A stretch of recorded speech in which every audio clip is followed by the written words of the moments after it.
At the point that I learned about Nestlé's intention of establishing a bottling plant here in Michigan, I thought, Nestlé here in the heart of our state, bottling water, this is a big one.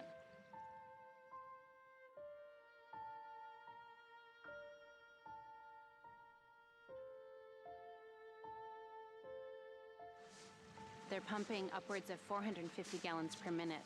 And what that means in ecological terms is that streams are lowering, that what used to be bodies of water are turning into mud flats, lake levels are dropping in the vicinity of this pumping site.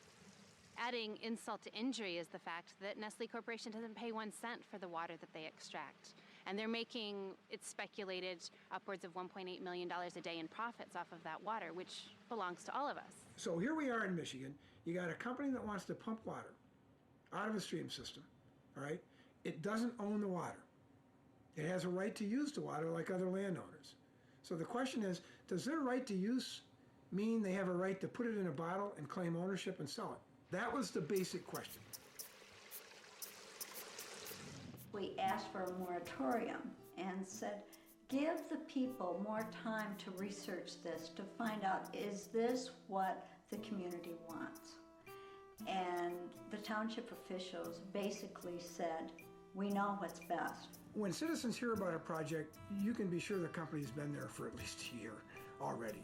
They've talked with everybody they need to talk to. They've been given the green light informally. Nestlé Corporation received $10 million in tax abatements over 10 years. So not only are they not paying for the water itself, but they're not even contributing to the local tax base of that community. And the DNR leased that property to them for 99 years for $63,000.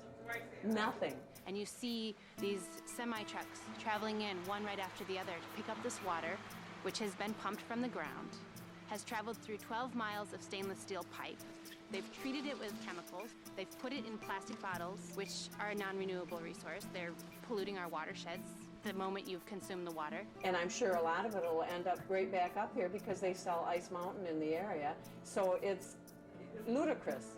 They make scads of money giving our water back to us. They're being sued in 5 states. In Zephyr Hills, they took so much water that there are huge sinkholes where the land is sinking.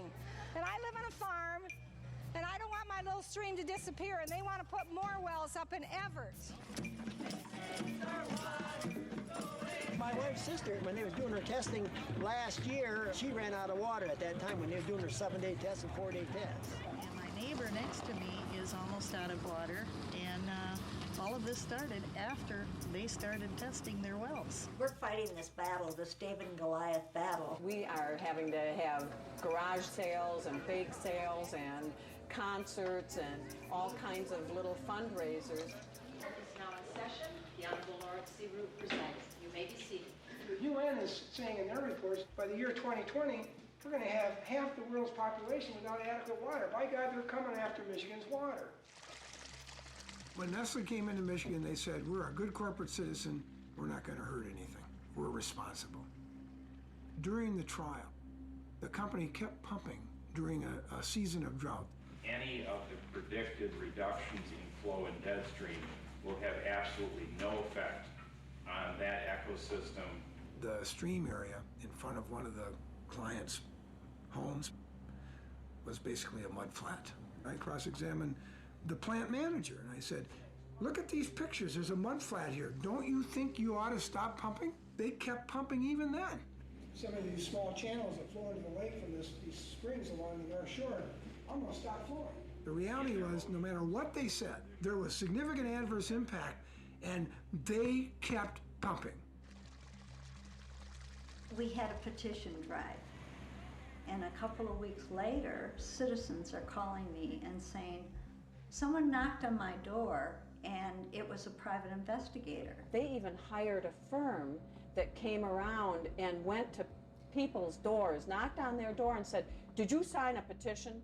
And confronted these older folks. What we did was we said, let's go back in time and look at who owned the water 1,000 years ago in Rome, and how has the civil law in Europe and in other cultures handled this question of water ownership and use. And what we found was that water has always had a public aspect to it. This water has always been considered not owned by anybody. I mean, you know, today we think, well, isn't that profound? It's not profound at all. I mean, that's just common sense. You look at the sun. Do you own the sun? Water is this transient gift on Earth for life, moving and flowing. And inherent in its transient nature is the idea of commons, things that are not transient, you know, like this pen, okay? You can pick up and own. Things that are transient, you don't own. The judge ruled, he simply said, look, a diversion of water for selling somewhere else that diminishes the flow or lake, the integrity of this flow of water is unlawful. It cannot be done. They do not have the property right to do it, and he told him to turn off the pumps.